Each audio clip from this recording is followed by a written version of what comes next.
साफ हो गया है कि 40 दिनों में 7 बार सांप के काटने वाली बात में कोई दम है ही नहीं। जी हाँ, विकास की बात हम कर रहे हैं। वो विकास जो फतेहपुर का रहने वाला है और 24 साल उसकी उम्र है। उसी विकास के दावों का सच अब सबके सामने आ चुका है, खुलकर आ चुका है। दरअसल विकास की उस थ्योरी में कोई दम नहीं लग रहा है जिसमें उसका ये कहना था कि एक ही सांप ने उसे 40 दिनों में 7 बार काटा और सपने में आकर वही सांप ये कह रहा है कि 9वीं बार जब वो सांप उसे काटेगा तो उसे कोई बचा नहीं पाएगा, यानी कि उसकी मौत हो जाएगी। सांप काट चुका है। 7 बार सांप काटा है। कहाँ काटा था और कैसे कब काटा था? 2 जून को पहले काटा, फिर उसके बाद में हर शनिवार और रविवार काट रहा था। अभी लास्ट वीक में बृहस्पतिवार को काटा है। तो वैसा सुनने में आया कि सपने में आकर कुछ कह के गया था आपसे। कब क्या कहा था आपसे? सपने में आया था तीसरी बार में कि 9 बार काटेंगे। 9वीं बार कोई तांत्रिक महात्मा डॉक्टर नहीं बचा पाएंगे। दरअसल जब ये मामला बढ़ता चला गया तो एक तरफ पूरा परिवार परेशान हुआ और दूसरी तरफ प्रशासन तक मामले की खबर पहुंची। इसके बाद इस मामले की जांच की गई। ये पता किया गया कि कौन सा सांप है जो बार बार एक युवक को ही अपना शिकार बनाने पर आमादा है। हालांकि शुरुआती तौर पर ही इस बात को मानने के लिए प्रशासन तैयार नहीं था कि कोई सांप एक युवक के ही पीछे पड़ा हो, और वो भी तब जब युवक अपना स्थान भी बदल रहा हो। दरअसल विकास नाम के युवक की तरफ से यह दावा किया गया कि सांप ने उसे उसके घर में 4 बार काटा, जिसके बाद वो अपनी मौसी और दूसरे रिश्तेदारों के घर रहने चला गया। लेकिन सांप ने उसका पीछा नहीं छोड़ा और वहां पर भी उसे काटा गया। इस पूरे मामले की जांच करने के लिए 2 जांच टीम बनी थी।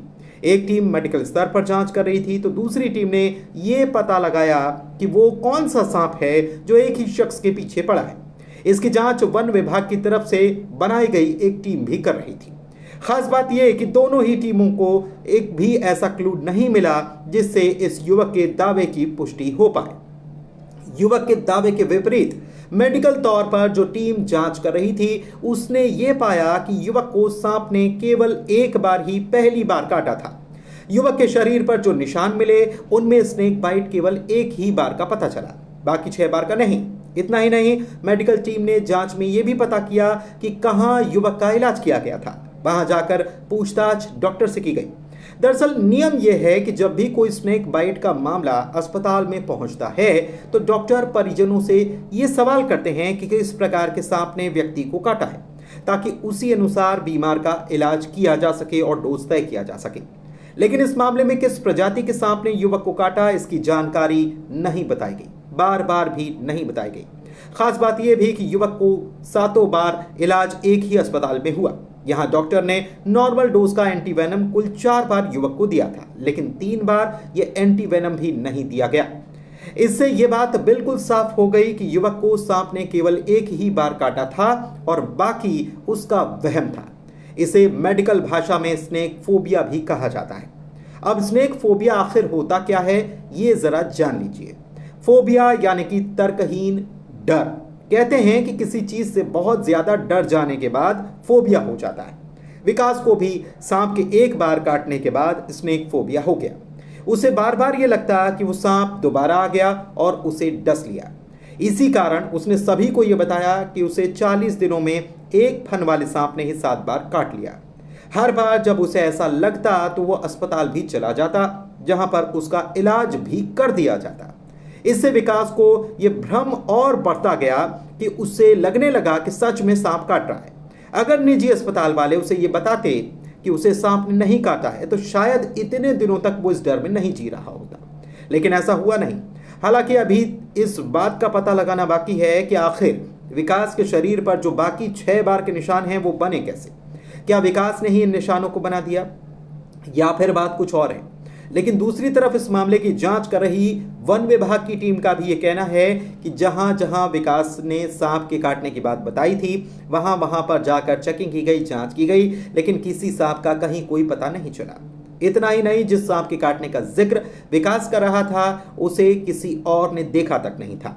यानी कि यह साफ हो गया कि यह विकास का भ्रम है, डर है। लेकिन विकास का यह स्नेक फोबिया उसके साथ साथ उसके पूरे परिवार वालों पर भी काफी भारी पड़ा है। क्योंकि विकास के दावे के बाद एक तरफ जहां परिजन उसे अस्पताल लेकर बार बार भागते रहे और वहां का लंबा चौड़ा बिल भरते रहे, तो दूसरी तरफ ओझा, तांत्रिक और गुनिया तक की शरण लेते रहे। इतना ही नहीं, परिवार इतना परेशान हो गया कि विकास के इलाज के नाम पर उसकी मां के गहने तक उन्हें बेचने पड़ गए। ये परिवार किसी के बताने पर यूपी के फतेहपुर से राजस्थान के दौसा स्थित मेहंदीपुर बालाजी मंदिर में भी दर्शन करने के लिए पहुंच गया। लेकिन अब प्रशासन की तरफ से हुई जांच ने सब साफ कर दिया है। हालांकि विकास के मन से ये स्नेक फोबिया कैसे दूर होगा, ये बड़ा सवाल है, क्योंकि वो भी यही तर्क दे रहा था कि 9वीं बार में उसकी जान लेने के बाद सांप उसे सपने में बताकर गया हुआ है।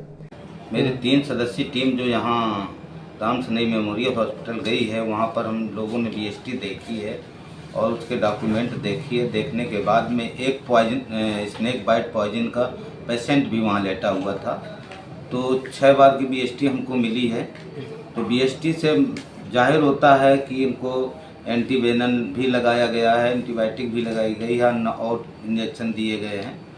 तो देने के पश्चात विकास दुबे का जो हम लोगों के सामने जांच में आया है, तो हम लोगों को लगता है कि इनको स्नेक फोबिया है। तो ये अभी तो यहाँ फतेहपुर में है नहीं, अगर जब ये लौट करके आएंगे तो इनके हम परिवारजनों से लोग बातचीत करेंगे। बातचीत करने के पश्चात जब ये अगर मेरी मदद करना चाहेंगे तो इनकी हम साइकेट्रिक डॉक्टर से या मानसिक रोग विशेषज्ञ से हम इनका इलाज कराना सुनिश्चित करवाएंगे। क्या परिचय सर आपका? मैं doctor RK Verma, deputy CM Fatehpur. हालांकि इस मामले में अब मनोचिकित्सकों से सलाह लेने की बात कही गई। दरअसल विकास का मामला कोई पहला नहीं है, इससे पहले भी ऐसे मामले सामने आ चुके हैं, लेकिन बाद में पता लगा कि मामला तो ऐसा कुछ था ही नहीं। यहाँ ये याद दिलाना जरूरी है कि कुछ वक्त पहले ऐसा ही मामला मध्य प्रदेश से भी निकलकर सामने आया था। यहाँ पर एक लड़का बार बार सांप के काटने की शिकायत किए जा रहा था, लेकिन इसकी असली वजह जब सामने आई तो सबके होश ही उड़ गए। वो लड़का अपने शरीर में पेन से ही सांप के काटने के निशान बना लिया करता था। इसके पीछे के कारण की अगर बात करें तो वो है भ्रांति जो सदियों से चली आ रही है। ये माना जाता है कि सांप अपना बदला लेता है। खास तौर पर नागिन तब बदला लेती है जब कोई उसके नाग को मार दे और वो उसका पीछा करती रहती है। हमारे समाज में आज भी ऐसी बातों और विचारों की चर्चा खूब होती है। इतना ही नहीं, इसी डर को फिल्मों में भी खूब सजा धजा कर परोसा गया, जो आम लोगों के, आम जन के मन में नागिन के बदले जैसी बात को और मजबूती देता रहा। यही कारण है कि एक बार सांप के काटने के बाद उस घटना से ज्यादा फिल्मों में देखी या अंधविश्वास में आकर बताई गई बातों का असर न केवल बड़ा होता है, बल्कि सोच भी वैसी ही बनने लग जाती है और विकास या फिर किसी और को इस बात पर यकीन होने लग जाता है कि सांप आकर उससे बदला लेने वाला है या आकर उससे बदला ले रहा है। लेकिन हकीकत से इसका दूर दूर तक कहीं कोई वास्ता नजर नहीं आ रहा है।